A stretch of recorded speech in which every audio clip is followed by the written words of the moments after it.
Hi, welcome everyone. Today we're talking to Otto de Jonge from Crijojo Aruba and Zoe from the Luna Foundation. They're both animal welfare organizations in Aruba, and we're going to talk about them. A year ago, we had some information about stray animals there. It was really horrible, and so basically doing like a 1 year later, if the situation is any better. First, just to introduce yourself, Zoe, what does Luna Foundation do? Luna focuses mostly on education, but since recently schools are closed, there's no education happening. But we have our safe haven, where abused dogs, mistreated dogs, they come to the haven. We do our best to get them back to normal and find a home for them. And and Otto, what does Crijojo Trappers do? Our focus is on what they call TNR, which means trap, neuter, release. So we trap stray dogs and cats, bring them to the vet for sterilization, and the majority is put back on the street. Yeah, and then to start with you, because a year ago the program Sterilization was cancelled, and that was a program that was funding to sterilize. It was being paid for by a private organization, and you posted back then saying that the stray cats will go up immediately, stray dogs also, because people could just bring a dog or a cat for sterilization, and it would be paid by this private organization. And what is the situation a year later? Is it back on or? Yeah, it's back on.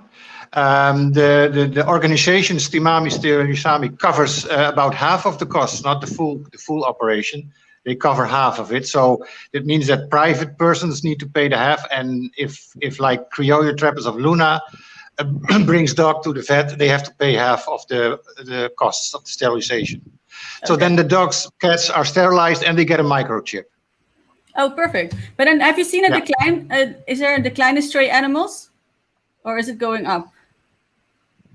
Well, I think I don't see people who visited the island for a while ago. They say they see that it's improving, but we as trappers and other rescue groups, we don't see a really improvement. Now, Zoe, you neither? No, especially now with the coronavirus situation, we see a faster increase than that we see a decrease. And so what happened with the coronavirus? Because every country went into lockdown, Aruba also. Did people in other countries, you saw a lot of stray animals couldn't eat anymore because they eat a lot of leftover foods from restaurants. Did the same thing happen in Aruba, Zoe? Yeah.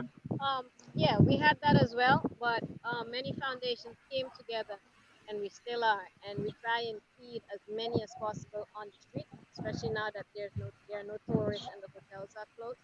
But what we are experiencing is more people using the coronavirus as an excuse to get rid of their dogs. So not that they're getting rid of it because they have no food or there's no finance. No, the virus is an excuse to kind of make it right what they're doing, which it never is right. So, and then when they get rid of their dogs, they just dump them somewhere? Or they threaten us. They send us the message, come and, I say us, I mean all foundations. Yeah. The message saying, come and pick it up now, or the kill kit was closed for a while, so they couldn't take it there. So they would dump them all over the island. The most ridiculous places that no dog or no cat would survive, that's where they would dump. And you experienced the same thing, Otto? Yeah, and it's not only adult dogs. There are lots of really boxes with puppies that are dumped on remote places. That means people put those puppies in a box, put them in their car, drive to some place on the north coast or some remote place, and put the box down there and then leave. And sometimes they are found, but we think the majority will die from hunger and thirst. So no, we get, and I think Luna is the same, and other groups, we get messages daily, telephone calls, WhatsApps. I don't want my dog anymore. Can you pick it up? And then when I ask, and where do I have to bring it? Then they say, well, you're the foundation, you should know. But we don't have a shelter for thousands of dogs, so we don't even have a shelter. And like Luna is full already for months because it's limited. But people keep on, even today and yesterday, people keep just saying, I want to get rid of my dogs, not just I can help them anymore. I can feed them anymore. No, they say just pick up my 4 dogs because I want to get rid of them. Yep. And why do you think that is? Like, why do people have such an ease in, like, why do they dump their animals so easily? My opinion is because they consider animals as objects, not as living things. So it's a part of the furniture, like something like that, you know. Yeah. Okay. So it's fun to have as a puppy, and then when it gets a little bit bigger, never mind. Yeah, they Yeah. trade it When they start. in. Yeah. When it gives issues, they trade it in. Sorry, when they have what? Like a car, if it gives you issues, you trade it in and you get a new one. That's how they see dogs, cats. That's how they see it. It breaks the shoe. Okay, we don't want it no more. But you took a puppy. You took a dog for life. You didn't just take it for the fun stuff. Yeah, true. And if it breaks something, you got to train it. They need training, but that's what they don't get. And I'm not generalizing, if that's the word. I'm not saying it's the whole island. No, of course. But the ones that are doing it, it weighs more than the ones that aren't. And you just said you do education, but you mean education to kids to like educate them about animals, how to treat them, or you mean education for adults? No, for both. We go to the schools to teach the kids the basic stuff. That a dog needs food and water. That's something basic that you would think everyone should know that, but they don't. So we tell the kids what you need is what your dog needs: food, water, feel safe. If you're sick, go to the vet, somewhere to hide. That's how kids get it. But we also go into the neighborhood and look around and see where dogs are tied up on too short a leashes, where they have no water bowl, or where they have a water bowl, but there are little frogs swimming in it because the water is green. You offer your help. On the island, you can't tell people what they're doing wrong, because then it triggers aggression. You try and explain them how to do it a different way, and then they let you in. Yeah, and do people in general, like both of you, Zoe and Otto, like do people in general like listen to your advice if you give it, or they're, like you said, do they basically say it's my dog, it's my cat, don't bother me? Yeah. Well, what we experience a lot is that they say, mind your own business, it's our dog. And especially because I'm a Dutch, then they say, hey, Makamba, that's the word they use for Dutch. Why do you bother? It's our dog. We know what we have to do. So they don't let us in. They don't accept any advice or help. And the only thing they accept is if you bring a bag of food, and they are happy to get that. But like Luna said, it's not everybody, but in my opinion, it's a majority that treats dog like this. And we're only small groups, so we only have a handful of volunteers, so we can cover the whole island and help every dog. No, and you just mentioned it also, Zoe. I think like the kill cage. Is the kill cage still active in Aruba? A year ago, when I wrote about this, it was a kill cage where people just like dump their animals, and you started a petition also, because what I've heard back then is that a man came in and would just like basically from a distance with a stick and give them a shot, but then not all of them really died in a good way. But that's basically a kill cage is a place. It's in more countries have this, where you just dump a dog, and once a day, or a cat, once a day someone comes and just basically kills all of them. Is it still active in Aruba? It is again. It was closed down for a bit because they're remodeling it. It's getting a new name. Otto, maybe you can help me with that because I don't remember what it's gonna call. It will no longer be called the kill cage. It's gonna be like, of what I understood after we handed in our petition, it's gonna be a place where they're gonna hold on to the dogs for 5 dogs and kitties, 5 to 10 days, and give people an opportunity to come and adopt them, or foundations the time to come and pick them up. And if no one then comes, then they put them down. The cage has been reactivated, if I'm not mistaken, last week. Okay. And many are kicking against the kill cage, but it's not the perfect solution, but it is needed. Yeah. I would prefer a dog be in the cage than that it be dumped in the middle of nowhere and it dies on the street. But is it because you did it? I think more than 200,000 people signed it, right? Over 200,000 people signed it.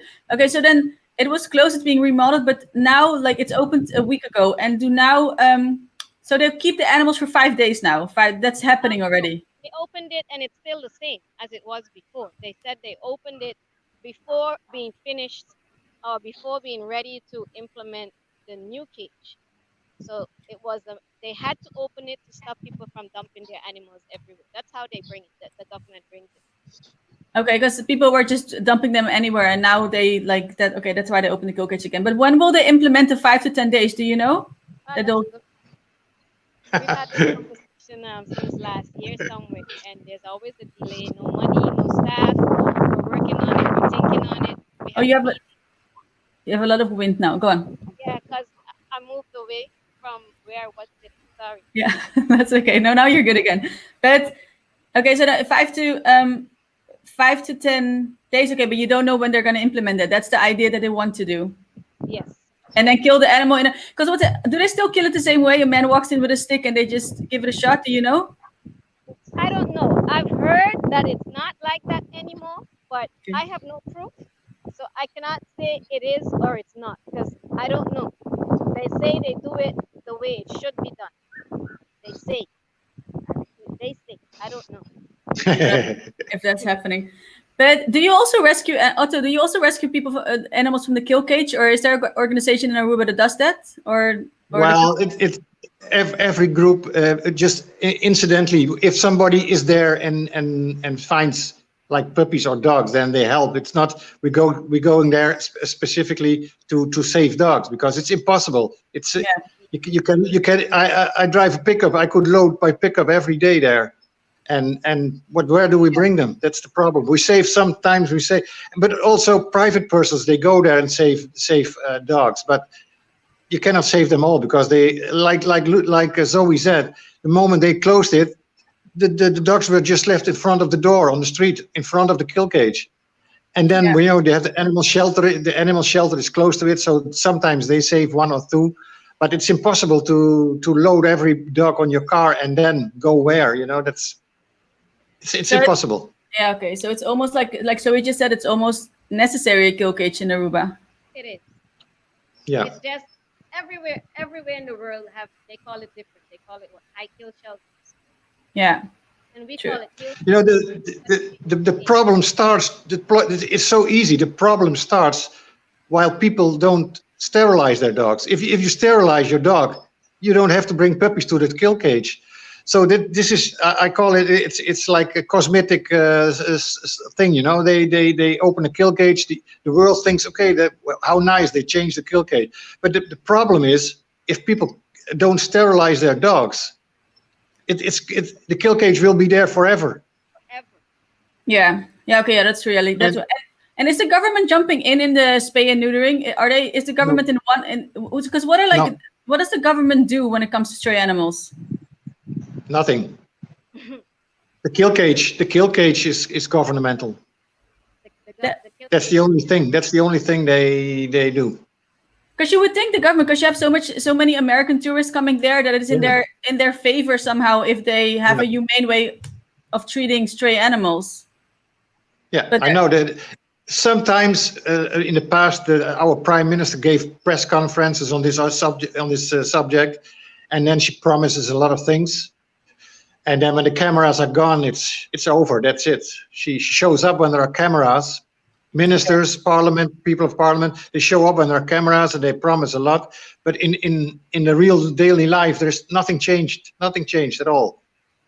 And yeah, so that's what I was about to say. So 1 year later, from like a year back, the only thing that's is the amount, like how many stray animals are there in Aruba? Are there any numbers about this? Do you know, Zoe, Otto, one of you?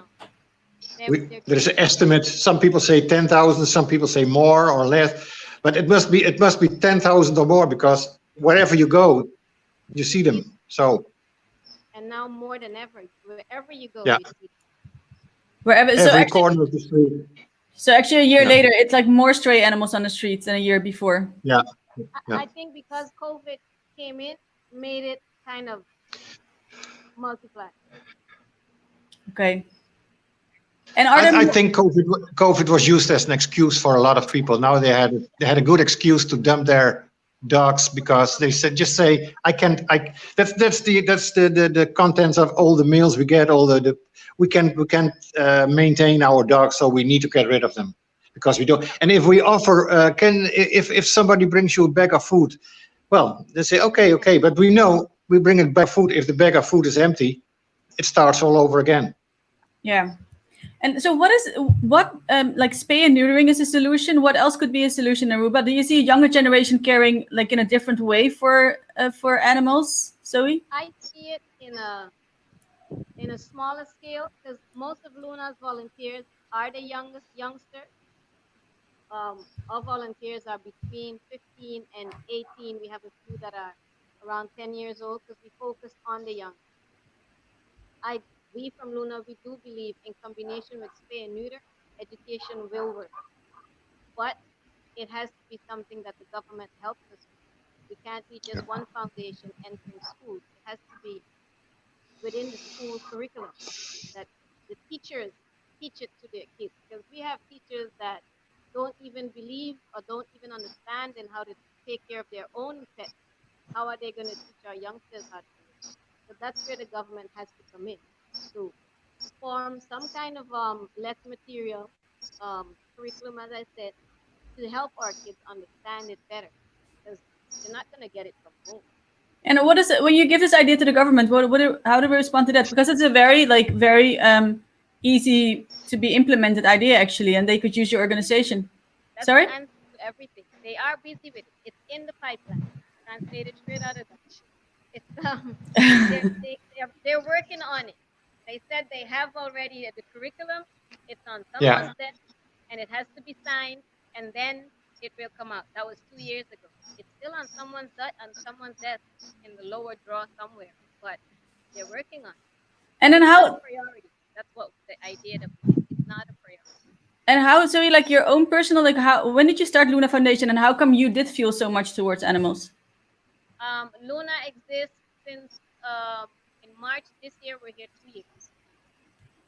I'm a trapper. I'm a volunteer with Otto as well. I believe in spay and neuter. That's why I'm part of Crijojo Trappers.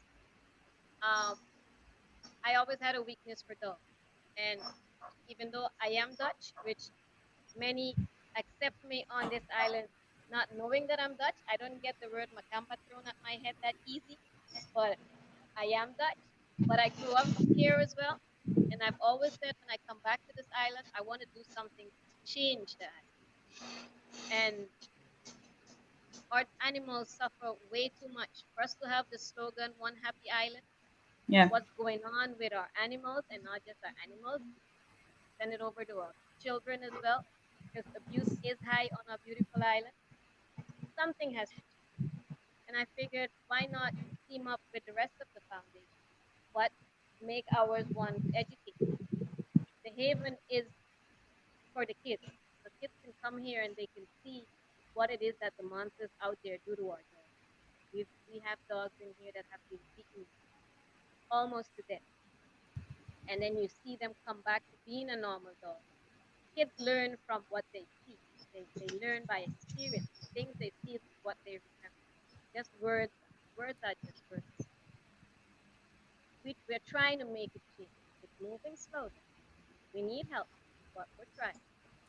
And you, Otto, what was your reasoning for doing this in Aruba? Well, I started when Animal Balance, the American organization, started Operation Kanuku, just a mesh to sterilize a group of dogs here. Then I joined as a volunteer because I had a pickup and they needed cars. And that's when it started, because then when they finished after a week, it stopped. And then maybe a couple of months later, some of the volunteers sat together and said, okay, maybe we can continue this, because this is only a 1 week thing, but the problem is still there. And then we started first as a project, and I was part of that project, and so was Zoe and some others. And then in 2018, we started as a foundation, because we were only a project and we needed our own finances, our own method of working. So then we started as a foundation, And yeah, well, I'm still in. So it started with this Operation Kunuku as a volunteer. Because the strange thing is, before that, I never noticed the problem here. Because, you know, I was like a kind of tourist, just driving around here, and I didn't see the stuff. And then when I started the Operation Kunuku, it opened my eyes, and I saw the really problems at the dump here, where hundreds of dogs are living. And then that's when it started. And, well, Yeah. I'm still here. Yeah. And so both of you you live solely on donations. So people from the States, from Holland, like, and Aruba itself, Yeah. and people bring you food and everything. And just to conclude, like, how do you see change actually coming in Aruba? Because, like, I talked to both of you a year ago, and I of course visited the island also. But nothing, it seems like not much change, not even the government side has. I thought the government maybe, like when you just said the kill cage, maybe 5 to 10 days, and they would hire someone, made me kind of happy. Like that would be a really great solution, but not even that is happening. And you both have been, so how do you stay, like, how do you see the future, and how do you stay positive still? Zoe? We don't have a choice but to stay positive. So I can almost, We're all the animals have. If we decide, you know what, we're not going to do this no more, we're done. What happens to our dog? It's not going to get better. So Aruba teaches you to have a lot of patience. yeah. Everything moves extra slow when it's not a priority. I've seen things switch from 1 week to the other and have it done in no time. But when it comes to our animals, everything moves. Slowly. And you, Otto, what keeps you motivated? Well, I try to do it in a micro way. I stopped thinking about changing the whole island, the whole attitude. I think at this moment, I think every dog we save is one. I have, like right now, I have still 2 puppies at home. Last year, dozens of puppies were here in my house, in our house.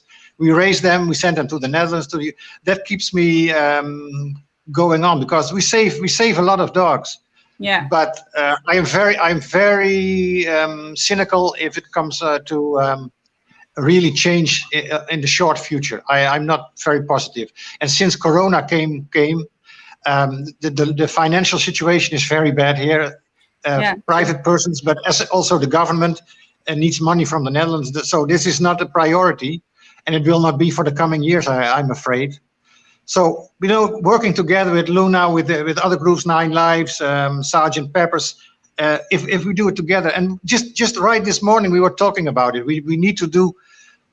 Maybe we have to unite again and start something like a movement or something to at least influence the politicians, because there are many dog lovers on the island. If they unite, they are a large group of voters, and voters are very important for politicians. So maybe that's something we need to do. But the problem also is we don't find many volunteers. Local people are not easy to get as a volunteer.